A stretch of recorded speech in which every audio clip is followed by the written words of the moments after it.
All right, let's dive right into this. You know, there's something almost every serious poker player gets completely backwards. I mean, you probably have a really solid study routine, right? And you definitely have a rigid bankroll management plan. But do you actually have a session routine to match it? And by that, I mean a specific, totally non-negotiable protocol for what you do right before you sit down, what you do when things inevitably get super tense in the middle of a session, and what you do the exact second you close your laptop. Because if you don't, well, that gap is exactly where a massive amount of your edge is just quietly leaking out. Welcome to today's Explainer, where we're going to dissect the entire poker session lifecycle. So, here's the thing. Elite execution requires a really rigid framework surrounding the actual session itself. A lot of players treat the mental game as this sort of passive trait, like you either have it or you don't. But what we found by analyzing the methodologies of elite poker mental game coaches is that high-level focus is actually manufactured. It's the direct result of systems. If you're spending all your time just studying ranges and completely ignoring the routine that determines whether you can actually execute those ranges under pressure, honestly, you're just leaving money on the table. The divide between these two approaches is just massive. Think about the average grind. You start cold, you grit your teeth, you push through 6 agonizing hours without a single break, and eventually, well, tilt is just inevitable. Now compare that to an elite session. Here, you're basically treating yourself like a high-performance athlete. You've got structured warm-ups, active mental pit stops, and incredibly strict recovery protocols. Look at it this way. A professional athlete would absolutely never walk out onto the field without warming up first. So why on earth are you logging into your poker client completely cold?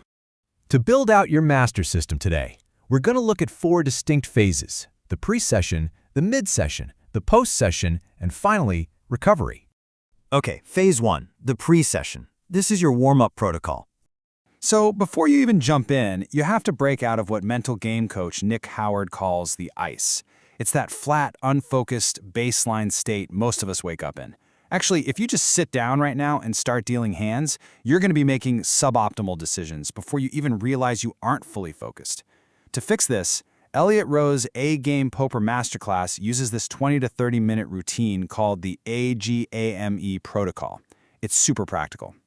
A stands for attend to physical needs, like go get your water, adjust the room temperature. G is for goals. You want to set very specific targets for the session, maybe focusing on a particular leak you have. The next A is activate your mind, which you could do by reviewing a few marked hands. M is from Mindset MP3 or a meditation to really lock in that focus. And E is eliminate distractions. Literally, close all those extra browser tabs. Doing this means you are actively controlling what you pay attention to, which, let's be honest, is way more effective than trying to control the variance of the cards. Now, while Elliot Rowe takes a very clinical, checklist-style approach, Carrel comes at this exact same pre-session need from a much more spiritual angle in his Epiphany Masterclass. He uses what he calls grounding. Carrel points out that evolutionarily speaking, we really weren't meant to have all these layers of concrete between us and the earth. So his routine, he physically stands barefoot in the grass every single morning, or he'll use visualization meditations to connect to the earth and wake up his energy. And you know what? Whether you prefer a clinical checklist or a grounding meditation, the end goal for your performance is identical. You're waking up your mind and stretching your attention just like a muscle before the heavy lifting begins. Moving right along to phase 2, the mid-session. This is all about maintaining that edge.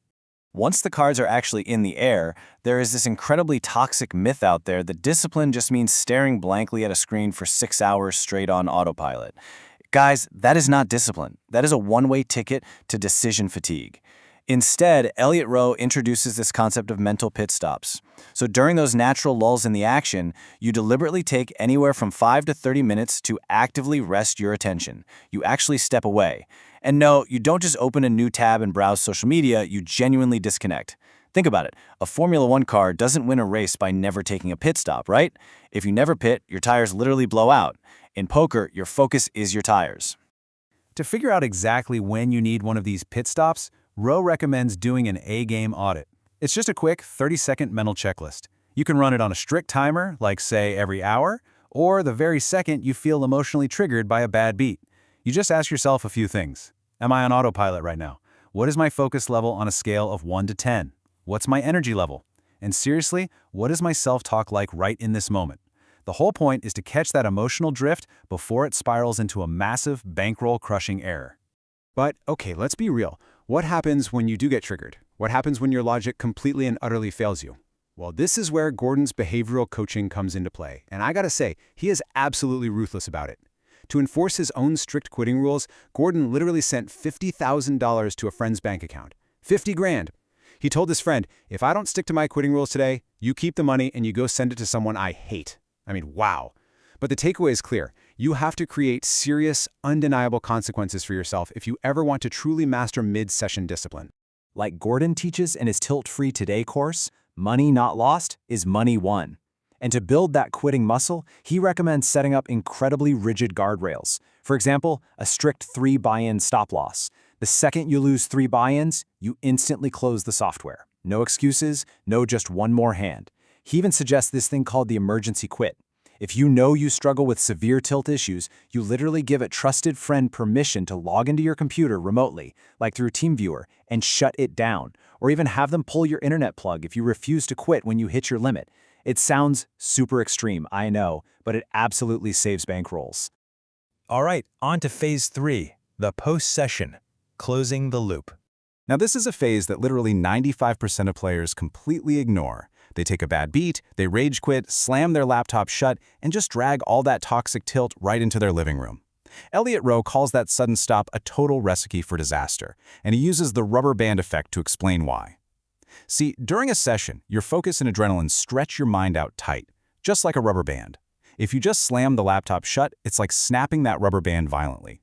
You have to slowly release that performance tension so you can safely transition back into a normal resting state.